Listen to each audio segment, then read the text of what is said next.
the Secretary of Humanitarian Services, His Excellency the President of Botswana, other dignitaries. In Uganda, we approach health with two strategies.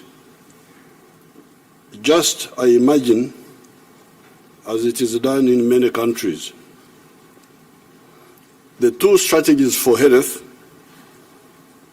are preventive health care on the one hand, and curative health care in case somebody gets sick. Prevention, number one, cure if you can't prevent. That's our strategy. The preventive health care includes the following.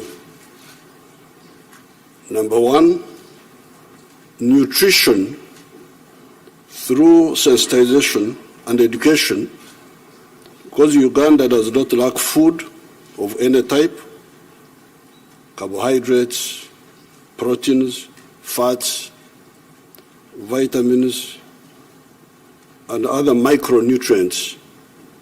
What is sometimes lacking is knowledge of what is needed and why. Consequently, some people overeat,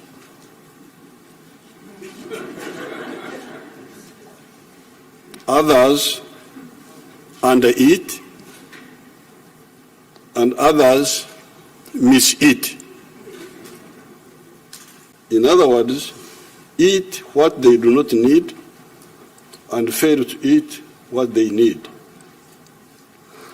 Income inequalities, especially in the towns where there are unemployed persons that no longer have access to land, sometimes causes malnutrition. Because in Uganda, most families have land. It is not like in other parts of the world where many people don't have land. In Uganda, it is the other way around. Almost everybody has land. So those who have land, they grow their own food. So the problem is not food, it is to know what food to eat and why. So the second preventive measure is hygiene. Hand washing, proper waste disposal, including latrines and waterborne sewage systems. This eliminates many diseases such as cholera, intestinal worms, hepatitis A, etc. Number three, safe water through boreholes, gravity flow schemes, protected springs, and piped tap water that eliminates many waterborne diseases such as cholera, worms, guinea worms, bilharzia, and other hazardous contaminants like heavy metals that can lead to cancer. Number four, vaccination that prevented smallpox and vaccinations that prevent the following diseases: polio, severe forms of TB, tetanus, whooping cough, diphtheria, hepatitis B, cases of pneumonia, severe diarrhea, yellow fever, anti-HPV. Anti-HPV is against cervical cancer in our young girls, and COVID-19. Number five, malaria prevention through the use of larvicides. If we could concentrate on that line, larvicides, killing the larvae of malaria of mosquitoes before they become mature mosquitoes. Draining of stagnant water, because Uganda has got a lot of water. 20% of Uganda is under fresh water. So that water is good for us, but also good for our enemies. So if we don't work on it, it can be a problem. The use of treated bed nets, etc. Number 6, behavior change that has helped us to deal with HIV/AIDS, because this is a behavior problem, mainly. AIDS, you go and look for it, it doesn't look for you. Corona-19, again, this is partially a behavior problem, but especially Ebola. I'm glad the Secretary was recognizing our recent little victory against this Ebola. When this Ebola came up recently, there's a new clan. There are different clans of Ebola. There is Ebola Congo and Ebola Sudan. So the one which visited us recently was Ebola Sudan. And people were panicking. I say, but why are you panicking? This is very simple. This disease does not attack you unless you come in physical contact with the one who has got the virus. And not just casual contact, intimate contact. Because it goes through a few places. If the Ebola virus falls on your arm here, it will not affect you. It will not affect you if it goes into the eyes, the nose, the mouth, or through sexual interaction. So, I told our people, but you know how the Ebola is going. Let's stop it. They were running around, but we stopped it. It's not such a big issue. Number 7, lifestyle diseases such as hypertension, diabetes, heart attacks, kidney diseases, cancers, alcoholism, etc. These can be prevented in many cases by appropriate conduct, e.g., not overeating. Why do you eat too much? Not smoking, not taking excessive alcohol, and exercising, etc. Number 8, this is all in the prevention. Protecting the environment, especially the quality of the air, that can help us to prevent some of the respiratory canal diseases. Some of the pollutants can go through food chains, e.g. agrochemicals. Polluting water sources becomes therefore crucial. Those sources must be protected by ensuring that there are vegetation belts around the water bodies, e.g. forests, shrubs, etc., to make sure that we leave vegetation belts around the lakes, around the rivers, around the wells, so that they can filter out for us all these pollutants. By being serious on the above 8 points, if you are serious on these 8, which I have listed here, you eliminate 75% of all possible sicknesses that can afflict our people. That then leaves us with the 25% to deal with.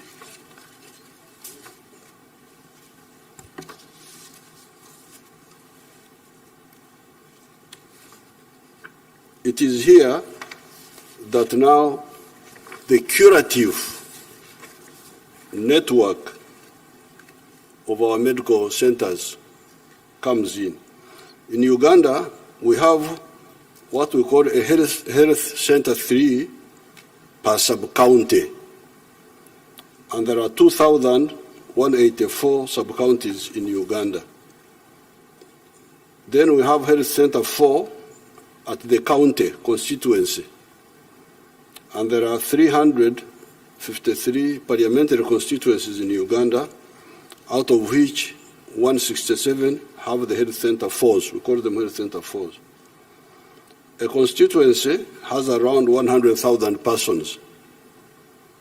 The third tier has a district hospital. This should be 147 in Uganda. However, we now have 45 of them. There are then the regional referral hospitals, which should be 21. We now have 16 of them. There is then the National Referral Hospital at Mulago, plus other specialized national health assets such as the Women's Hospital, the Joint Clinical Research Center for AIDS. All the above are government health facilities. There are, however, many private health facilities belonging to private people, to the churches, to Islamic groups, to private people, both local and foreign. We are now working on eliminating medical referrals abroad, because we have been having that problem of our people going to India, especially, and recently to Turkey. We are trying to eliminate that. Referrals mainly for heart, kidney diseases, and cancers, and sometimes involve organ transplants that have been taking US dollars 70 million from Uganda per year. Those referrals have been taking quite a bit of money from the country. We are going to going to reverse medical tourism.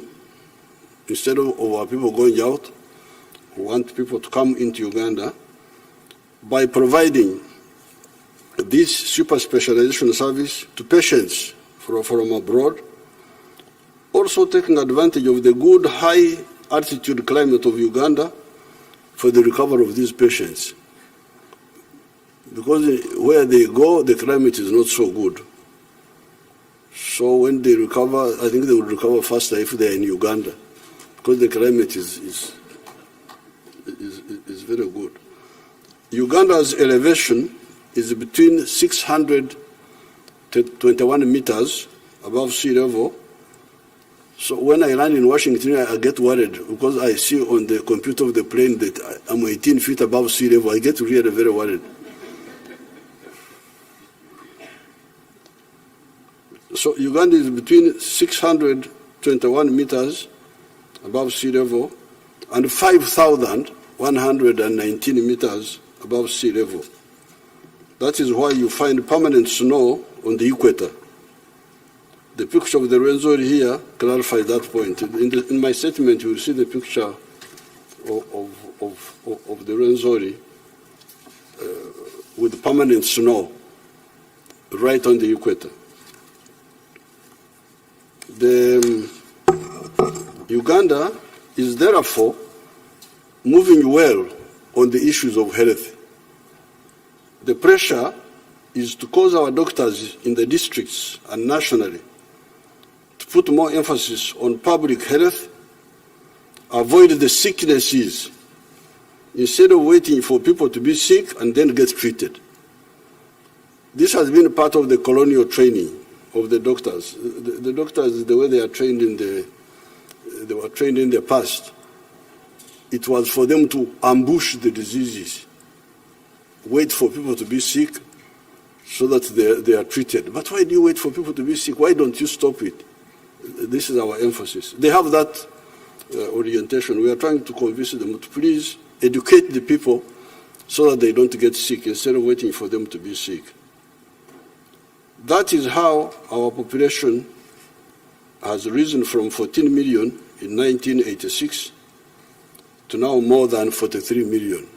The population in 1986 was only 14 million, but it is now 43 million, and it will be 106 million by 2050. So don't worry about this population.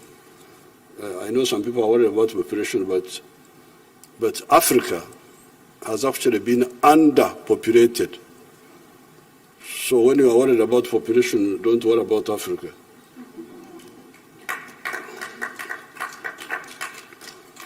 Africa is 12 times the size of India.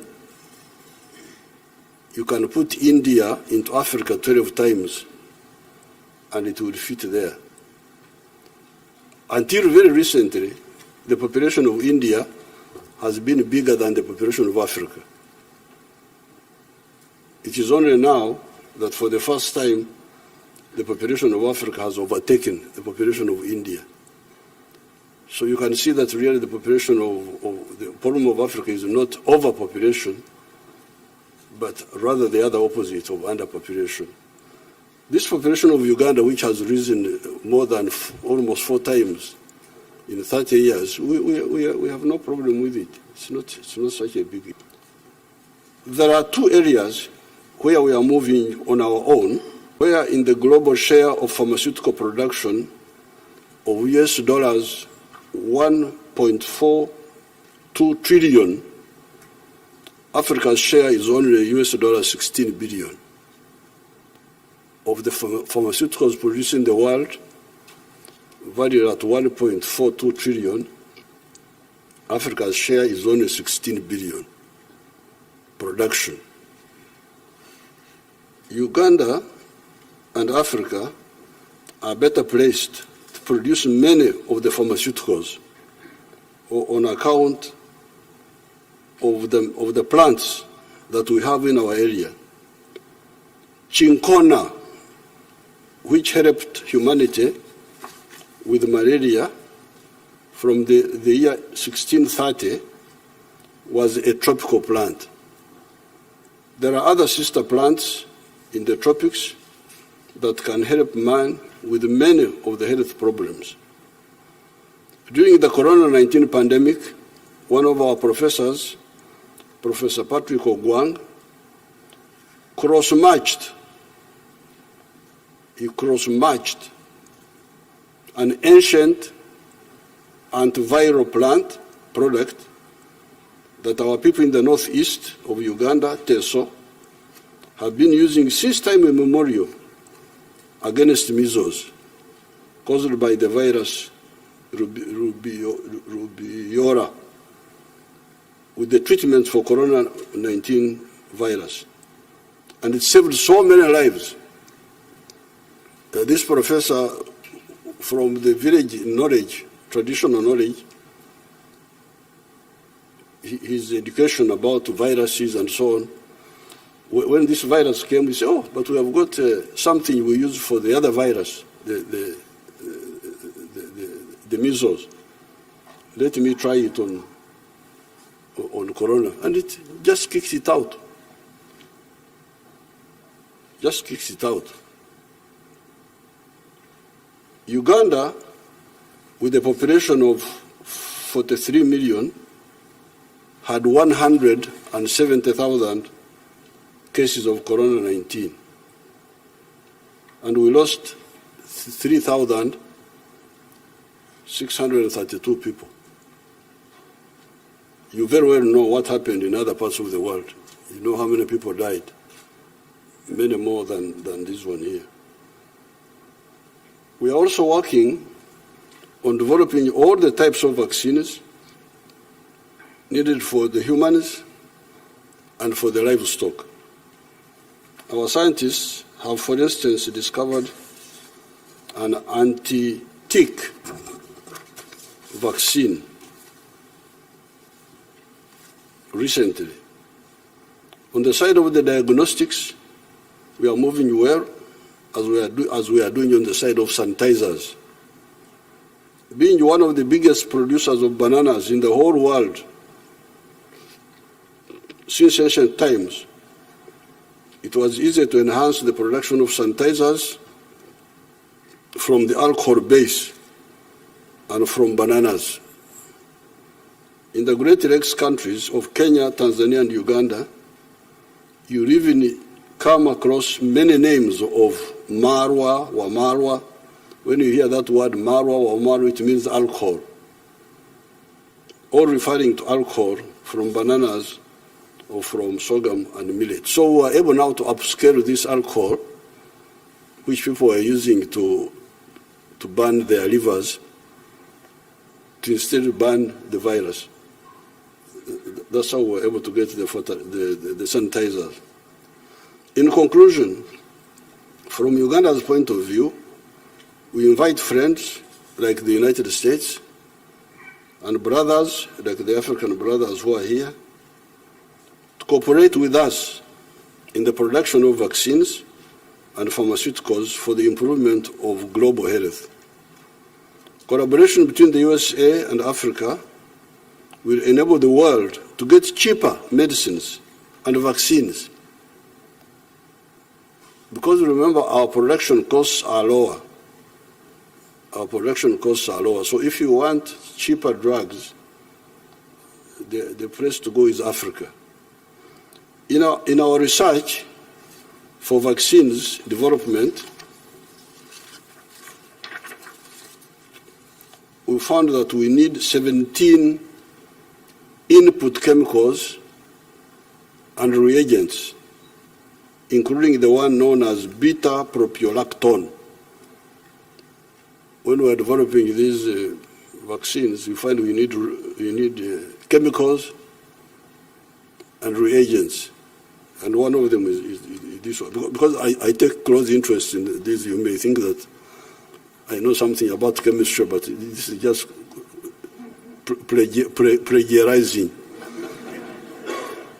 stealing the knowledge of others. And when I speak, people think, oh, the man is informed.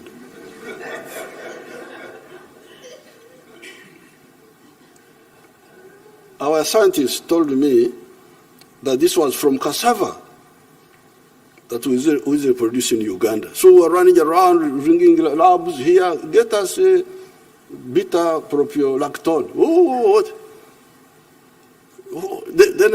But where is this made from? From cassava. Cassava! But we have all. It is not correct to produce unaffordable medicines on account of using expensive inputs when countries like Uganda can produce those inputs cheaply. Our part of the world, the Great Lakes area, had little contact with the outside world until 1841, when an Arab man by the name of Ahmed bin Ibrahim became the first non-black person to come to our area. We had never seen a non-black person until 1841, when an Arab came. And people looked at him. They didn't know that he had a skin. They thought he had no skin, because he was the first non-black people they saw. So in those times, people were traveling by ships and walking on foot for 1,000 miles from the ocean. That slow way of movement, nevertheless, did not stop those travelers bringing the terrible smallpox called Omze, Ebkacha, Kawari in our languages in 1894 that killed so many people. Those travelers who came from outside brought us terrible smallpox in 1894. If epidemics could spread in spite of the slow pace of movement of those days, how about now, when people can hop from continent to continent in a matter of hours by aircraft? The recent phenomenon of COVID-19 has clearly shown this. This therefore means that, especially with epidemics, like the Secretary said, the health of one is the health of all. I thank you, Your Excellencies.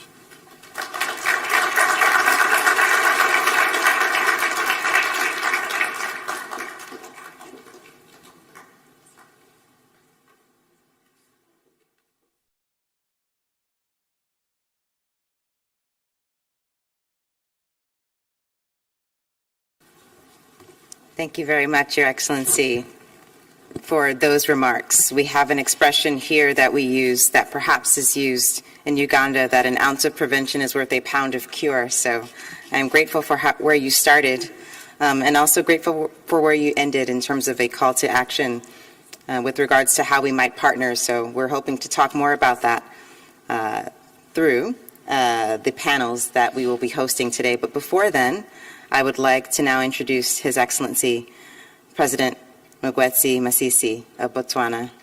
He is the 5th and current president of Botswana, serving since 2018. And he, before entering politics, spent a number of years in education, in teaching and administration. And so we are grateful for his service on a number of fronts. And again, before those political positions, he served in many capacities, but in government, he has been able to serve as Assistant Minister for Presidential Affairs and Public Administration, as Minister of Education and Skills Development, and then finally as Vice President before his current role. And so, Your Excellency, we welcome you to offer your remarks as well. Thank you very much for joining us.